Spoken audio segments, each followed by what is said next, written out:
live with peace and happiness within your soul. Your vessel deserves that. Esther Marcella here. Welcome to Outrageous Originality, where I and a soul that I love and admire spend some time outside and ask them 3 questions about life and being true to self. With Liz Ruae. Liz Ruae. Liz Ruae. AKA Nyaboñ. Yeah, nice. Yes. Nyaboñ, which means it's Ethiopian born or Ethiopian girl is what it means, but I go by Liz though. So something that I deeply value about myself is my calm and approach to life and just the situations that life itself presents to us.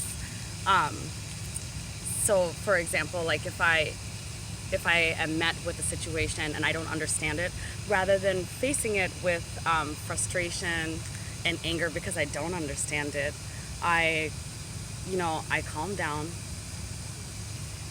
and I gather myself and I'm like, Liz, just because you don't know what's going on doesn't mean you have to be kind of ignorant to it in a way or whatever I don't know. I want to be that one that is just a little bit, how should I say this now? I think you just did with your pause. Did it? Right? Is that what you mean? Yeah, that pause? Yeah, because if I don't understand something, okay, I want to be peaceful about it is my approach. Life lesson that I feel was hard earned, I would say would be the just the art of survival, if you will. For me personally, so we moved to the U.S. We came on asylum as refugees, escaping a war from South Sudan. Then I was born in Ethiopia because it was safer. And so moving through life before we came here was literally day by day, hour by hour. You did not know. I mean, death met you at your door at any moment, and you really did not know if it was your next step was gonna be your last.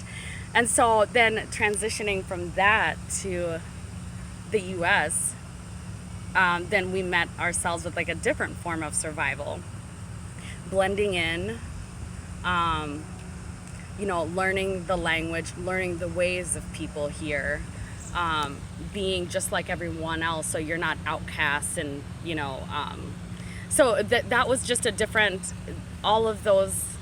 When I group my entire life now, my 33 years of life, part of it being in Africa and then the majority of it being in the U.S., I can say that I'm really like a true survivor for my life of just transformation and change and surviving through things like just language and my skin color and being the only one of my color in a room and being seen so different. And there's so many deeper things that kind of go into that topic when I speak of survival in that way. Not that I was ever in harm's way here, really always like that. But I was in a way like verbally or just the way people saw me. And so I always had to make sure I was never mentally or emotionally broken down here, whereas I came from Africa and I could be physically broken down there, if that makes any sense. So there's so much that goes into it. But I feel like I have achieved survival in almost all forms that one could possibly be forced to survive, if that makes sense. And it feels good. It feels good. And now I feel like anything can approach me and I don't feel threatened, or if I do, I will be able to move past it and figure it out. And every day is a new day, and I can just be thankful that I still have my physical form and my soul is still attached. And that's all I can be thankful for. So something I would like every being living to know and understand is, it may sound so cliche, but it's so true, that you really, just really try to live, love, and find peace within your soul. so I've been in the U.S. for about 25 years, maybe more. And my first time going back to Ethiopia was it was 2019, a couple years ago, when my dad passed away. And that is a whole journey in itself that had been destroying me internally. But when I had to go back for his funeral, my heart really opened up for the first time. So a lot of the struggles that I deal with is that for someone that's so young, I have had so many friends like die and pass around me a lot, more than there should be at my age.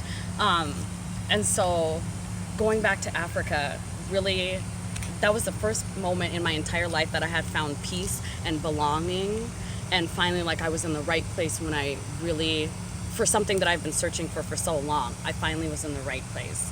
So anyway, when I did come back to the US, I was like, I'm not stressing myself out anymore with anything. Life is so short.